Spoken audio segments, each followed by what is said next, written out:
He's received 3 presidential awards for volunteerism for the work he's done with inner city kids. He's been portrayed endless times in stories in the media. A documentary about him has been viewed millions of times on YouTube. His work has been displayed in over 20 countries, and he's never seen any of it. Meet John Bramblitt.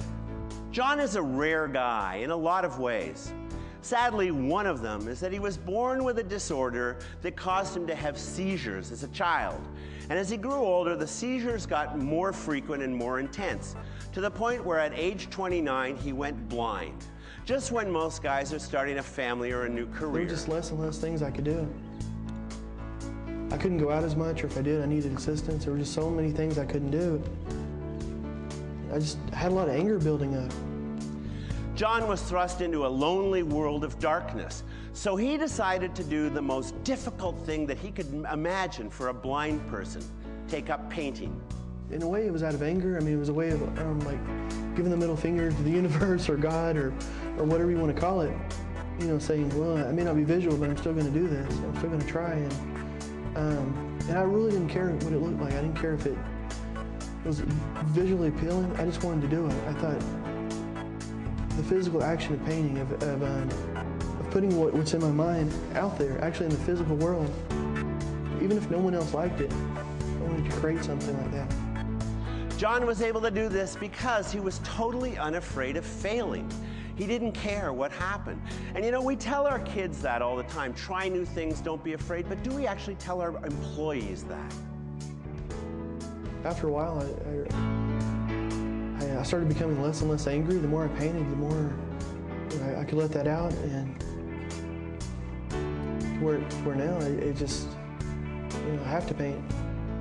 Now, for most sighted artists, painting starts with creating some kind of a sketch, usually done with pencil, which becomes the map for the work. John had to figure out a new way to do that. The main problem when doing a painting, if you can't see it visually, is keeping oriented on the canvas and knowing exactly where you are and what you've done. So he created this incredible system of mapping out his painting using raised lines. He would then, when they hardened, feel them and fill between the lines to make the work. I've always drawn using pencils or pens, but you can't fill pencils or pen strokes once you put them down. And so I started using Elmer's glue because it dries and it's hard, but Elmer's glue takes about a day to dry. And now I used this stuff called slick paint, and it dries really, really fast. It doesn't disappear, it stays there, and you can feel it. And it orients you to the painting, and that's really all you need. That's all a person's eyes do whenever they're painting. John has replaced his sense of sight with an incredibly sensitive sense of feel, one that those of us who are sighted will never know. Probably the next hardest thing was colors, but with oil paint, the great thing about oil paints is that they're all made with different substances, and it gives them a different viscosity and a different texture. The white, it almost feels like caulk or toothpaste. It's very thick, very, very viscous. And black is almost runny. It still has a thickness to it, but compared to white, it's almost like oil. If you were to mix half white and half black, the feeling and the viscosity is somewhere halfway in between. So you can just start working from there. Sometimes I'll decide on a color just because I like the way it feels. Now, a cynic might say, okay, blind painter, just paint abstracts. I mean, who could tell? But then under that, how would you explain this portrait of Tony Hawk that John did after meeting Tony and touching his face to map it?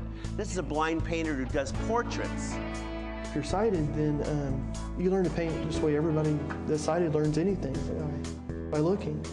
But if you're not, then you learn it just the way you learn everything else, just by touch and using your other senses. And it's not that different. It's just the image that's in your mind. You're just laying it down. It's just done in a different way, but it's the same. It's the same images. It's the same outlet.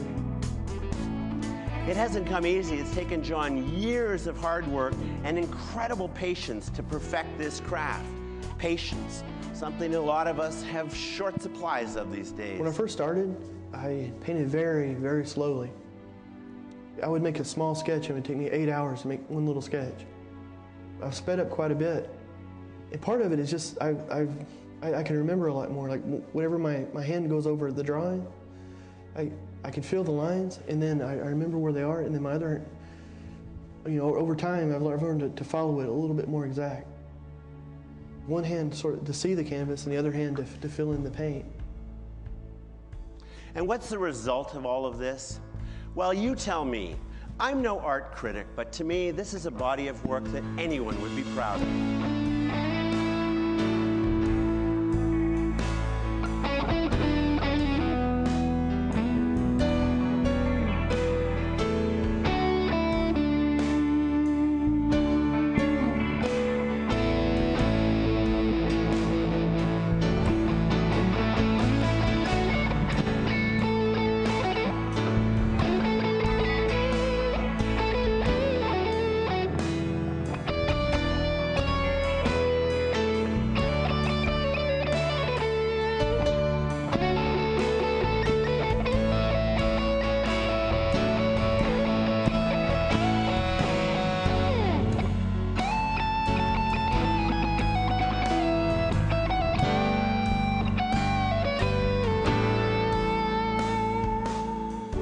John couldn't control losing his eyesight. The universe did that to him. But he could control how he responded, and he's chosen to see the world in a new way. With my hands, I can look at the back of the chair, and I can see perfectly. I probably see it in a whole lot more detail than if someone was to look at it.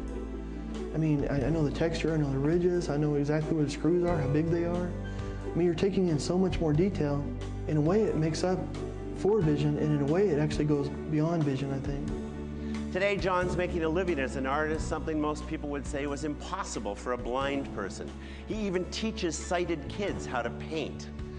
He and his wife, Jackie, are raising a young son, Jack, to actually believe that there's nothing a human being can do if they make up their mind to do it. For people that are visual, that they rely on their vision so much, to such a high degree, that the vision almost becomes a crutch in a way. They think without the vision that they can't do anything, and in reality, whenever I touch something, I'm seeing it, I'm taking in the information. I think a leader's most important jobs lie in helping our people to see new ways of looking at the world and of actually believing that they can do anything that they want to do if they're unafraid of failing. In short, that impossible is just a state of mind. And with that, I hope it made you think a little bit this morning. Thank you. Thank you, John Bramblitt. A great inspiration to me. And with that, it's time to bring up another John. Come on up, John Zanny, your host for the summit. I'll see you a little later. Thank you all.